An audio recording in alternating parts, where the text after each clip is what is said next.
¿Qué tan nítida es la visión del nuevo producto o capacidad que vas a desarrollar con tu proyecto? ¿Esa visión es nítida para todos? ¿Todos piensan lo mismo? ¿Todos comparten esa visión acerca del nuevo producto, esa nueva capacidad? Te hablo de tu equipo, te hablo del cliente, te hablo de otros interesados.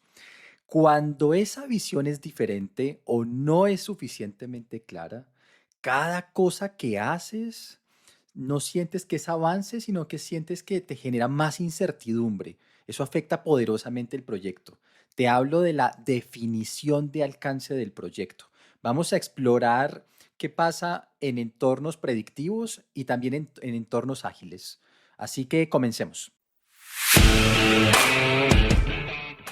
Hola, soy Mauricio Espina, fundador de Proyectiza y esto es Mr. Project, un espacio donde comparto contigo mi experiencia en dirección organizacional de proyectos para ayudarte a certificarte, crecer profesionalmente y liderar con impacto.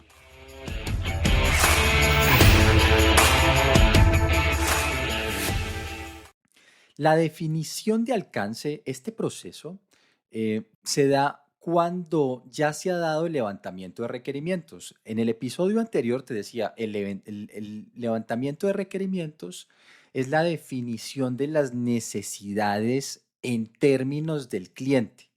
Entonces, cuando estás levantando requerimientos, hablas con muchísimos stakeholders, hablas con los usuarios, hablas con muchísima gente.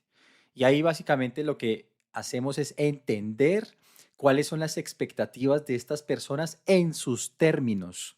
Es decir, no debemos confundir los requerimientos con las especificaciones. Los requerimientos los expresa el cliente en sus términos porque muchas veces el cliente no es experto y no tiene por qué hacerlo, mientras que las especificaciones son de la solución del producto, ¿vale? Pero claro, lo primero es entender la necesidad. Una vez tenemos el registro de requerimientos, el siguiente paso entonces es generar una traducción técnica de esas necesidades hacia una solución con ciertas especificaciones generales. Por ponerte un ejemplo, entonces vas a construir la casa de tus sueños y hablan con tu esposa, hablan con tus hijos, hablan con muchísima gente, con los suegros, la suegra, etcétera, ¿verdad? Ellos expresan unas necesidades, pero ahora lo que tiene que hacer el arquitecto como proyectista y como experto en este caso es recoger todos esos requerimientos o la gran mayoría y decir, ok, entonces ahora te ofrezco y considero que la mejor solución para ti es una casa de este tipo, con uno o con dos pisos, donde puedas hacer barbecues, etcétera. Pero fíjate que ahí ya empieza a darse una traducción porque el arquitecto te empieza a hablar de las especificaciones generales de tu casa. Entonces te va a decir, bueno, tú necesitas 3 cuartos, necesitas cuarto de lavado, necesitas una cocina grande, necesitas una terraza, necesitas 2 terrazas, etcétera. ¿Ves? Es ahí donde se da esa traducción. El pecado más grande que se comete en este punto es, primero, pretender que el cliente te va a dar las especificaciones, ¿vale? Porque el cliente no necesariamente es un experto técnico. Sí, lo sé, a veces esto sí es posible porque el cliente está súper maduro y entonces tiene la capacidad de hacer un diseño conceptual de las cosas. Ocurre en el mundo de la ingeniería, por ejemplo, con licitaciones. Pero siempre debes tener una óptica en la cual debes saber que puedes seguramente aportar mucho más y hacer una venta más consultiva y no necesariamente limitarte a hacer lo que pide el cliente porque muchas veces el cliente no tiene la razón, ¿vale? Entonces, cuando ya realizas esa traducción general, la definición de alcance de lo que se ocupa es de generar un concepto del producto sin especificarlo demasiado. Y aquí aparece el documento Scope Statement o enunciado de alcance. Un enunciado de alcance es básicamente un documento en prosa, mayoritariamente en prosa, donde defines las grandes características de tu proyecto y este documento para lo que te sirve es para generar una conversación con el cliente y los diferentes stakeholders. Entonces, un poco la conversación es, oye, yo me imagino, voy a volver al tema de la casa. Me imagino una casa de 3 cuartos y no sé qué, y y te hago una descripción de 3 páginas. ¿Te gusta? El cliente te va a decir y los stakeholders, sí, me gusta, pero fíjate que esto no cumple este requerimiento y no sé qué. Y es ahí donde tienes que dar una conversación fundamental. Puede ser un poquito incómoda, pero es ahí donde tienes que mostrar el seniority que tienes, la agencia que tienes. ¿Por qué? Porque te vas a dar cuenta que dadas las restricciones que aparecen en el acta de constitución y el montonón de requerimientos que siempre expresan los clientes, pues hay un montón de requerimientos que no vas a poder cubrir. Y es ahí donde tienes que generar un trade-off, tienes que hacer una negociación muy franca y dejar clarísimo que entonces el producto o cambia un poquito, pero en todo caso seguramente no va a poder cubrir todos los requerimientos, pero lo importante es que sí se cubran los requerimientos claves. Cuando termines ese proceso, que puede llegar a ser largo, puede llegar a ser incómodo, pero es fundamental, es ahí donde vas a mostrar mucha calidad, pues ya todo el mundo va a tener claro qué se va a hacer, ¿no? Se tiene claro cuál va a ser en generar el producto o la nueva capacidad, esa capacidad, qué requerimientos cubre totalmente, qué requerimientos cubre parcialmente y qué requerimientos no cubre porque o no tenía sentido o no había plata para eso, o no cabía dentro de ciertas restricciones. Y es ahí donde vas a fundar tu proyecto y seguramente vas a empezar a construir el éxito de tu proyecto, porque ya todos entienden qué es lo que se va a entregar y si a alguien le dolió que no se le cubriera un requerimiento, bueno, por lo menos ya lo sabe. El gran lío con las expectativas es que se alimentan solas. Es decir, si alguien pide algo y tú sabes como proyectista que ese algo no cabe, no hay plata para eso, no hay tiempo para eso, etcétera, y te quedas callado, callada, lo que va a hacer la persona que solicitó o que generó ese requerimiento es pensar que está incluido, ¿vale? Entonces tienes que dejar clarísimo qué está incluido y qué no está incluido. Entonces en este punto ya tienes un listado grandote de requerimientos y tienes un acuerdo acerca de la visión del producto. En entornos predictivos, normalmente ese producto se congela relativamente rápido y muy seguramente, estoy hablando de ingeniería lineal, puedes construir, puedes, no sé, contratar un EPCista, es decir, generar un contrato EPC que tenga ingeniería, compras y construcción por sus siglas en inglés, ¿verdad? En proyectos ágiles no es tan fácil, pero en todo caso, dado que en proyectos ágiles, como por ejemplo de software y cosas así, no tienes tan claro el producto 100%, sí necesitas definir un norte. Y es ahí donde aparece la visión del proyecto, la visión del producto, que si bien no te marca un camino específico, por lo menos es una estrella del norte que te guía. Y cuando tengas que tomar decisiones y descubrir cosas nuevas, pues vas y miras la estrella del norte que se llama visión de proyecto y te guía. El gran lío con todos los temas ágiles es que la verdad ese término se utiliza mal y se utiliza para enmascarar en muchas ocasiones nuestra falta de rigor. Entonces, cuando no tenemos tiempo, cuando nos da un poquito de pereza documentar, etcétera, entonces a todos le decimos ágil. No, eso no es ágil. Eso es falta de documentación, falta de rigor, falta de planeación. Digamos, los enfoques ágiles y el enfoque lean, que es la base del agilismo, no te habla de eso, ¿vale? Entonces, no es bueno confundir una cosa con la otra. Bien, entonces, recuerda, cuando defines el alcance, defines el concepto general. Otro gran lío que se arma en muchas ocasiones es que ya entonces se nos va la mano y queremos poner hasta el último tornillo o la última puntilla en el alcance y en el documento scope, statement o enunciado de alcance. Eso también es un enorme error. ¿Por qué?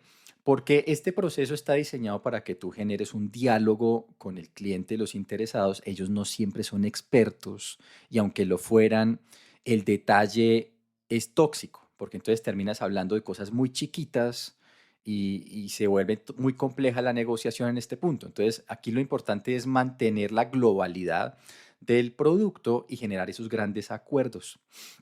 Después tendrás oportunidad de desglosar y ver esto con mucho detalle en la WS, que creo que es nuestro siguiente episodio, pero ten cuidado con eso, ¿vale?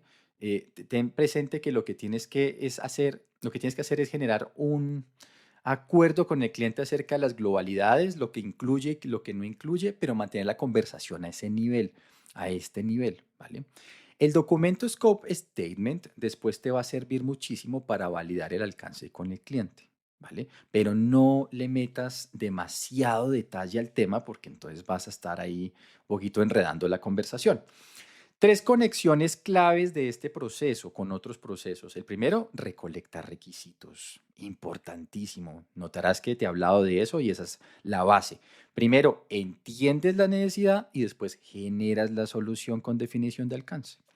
La otra gran conexión es crear EDT o WS, que es el proceso que sigue, porque cuando tienes el enunciado de alcance alimenta el proceso que sigue, que es crear la WS, el cual te hablaré en el siguiente episodio y estás invitado o invitada.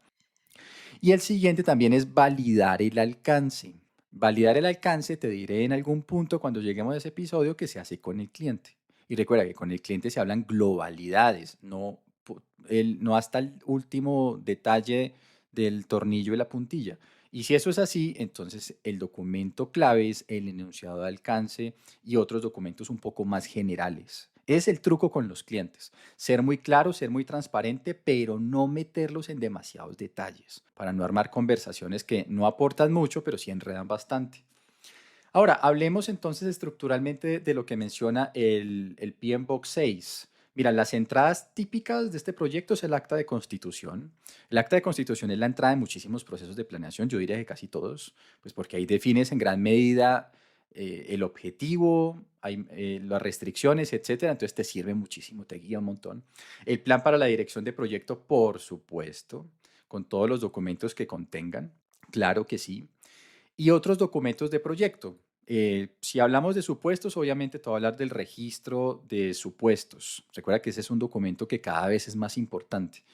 Los supuestos son tan importantes que cada vez se promueve con mayor energía que los registres incluso en un documento aparte. Se llama registro de supuestos. Otro es toda la parte de requisitos, es decir, el registro y toda la documentación que tengas de requisitos. Los registros de riesgos, porque eso te va a ayudar muchísimo en el trade-off. En el fondo, qué está incluido y qué no está incluido va a estar muy definido por el riesgo al que tú sientas que estás expuesto. Otros puntos que son entradas de esto, obviamente, son los factores ambientales de la empresa o de la organización, es decir, las normativas, todo lo que tengas. Voy a volver al ejemplo de la casa. Obviamente eso tiene unas normativas y aunque el cliente pida algo, hay cosas que no se pueden hacer, ¿no? Por normativa de la ciudad, etcétera.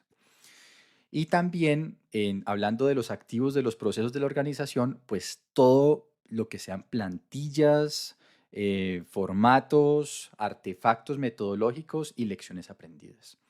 Las herramientas y las técnicas de este proceso tienen que ver con el juicio experto. Notarás que el juicio experto siempre aparece.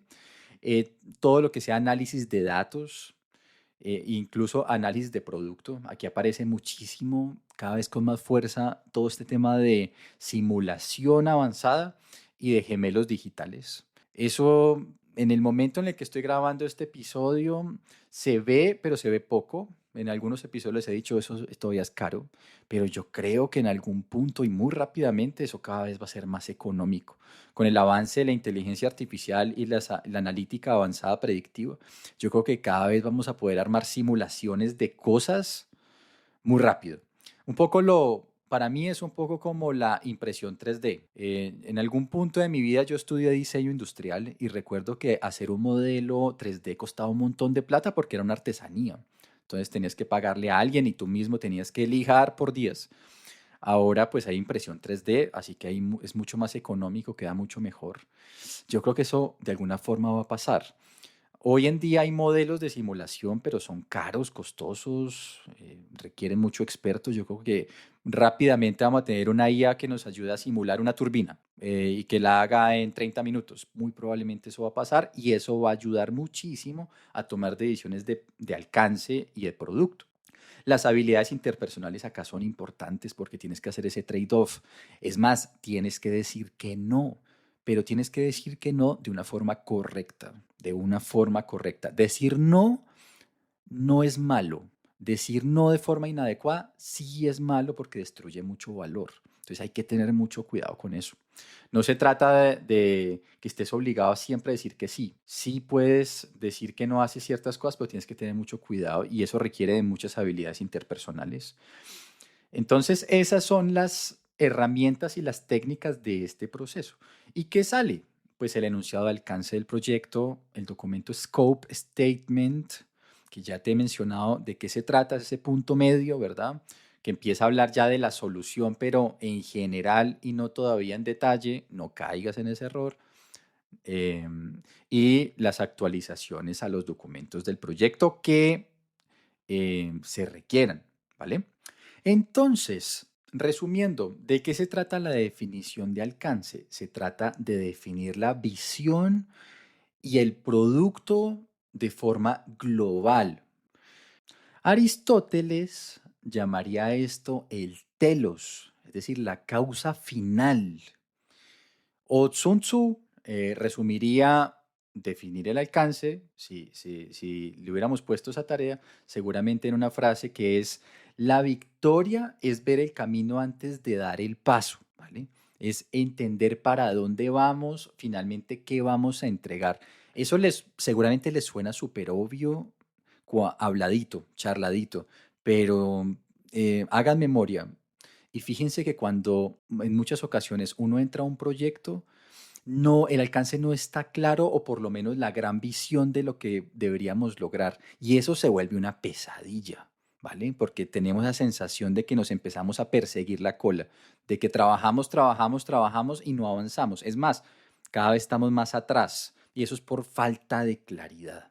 Te invito a que cheques las descripciones de los episodios, también a que estemos en contacto a través de LinkedIn. Espero que hayas encontrado interesante este episodio fundamental de la dirección de proyectos. Como siempre, encantado y hasta la próxima.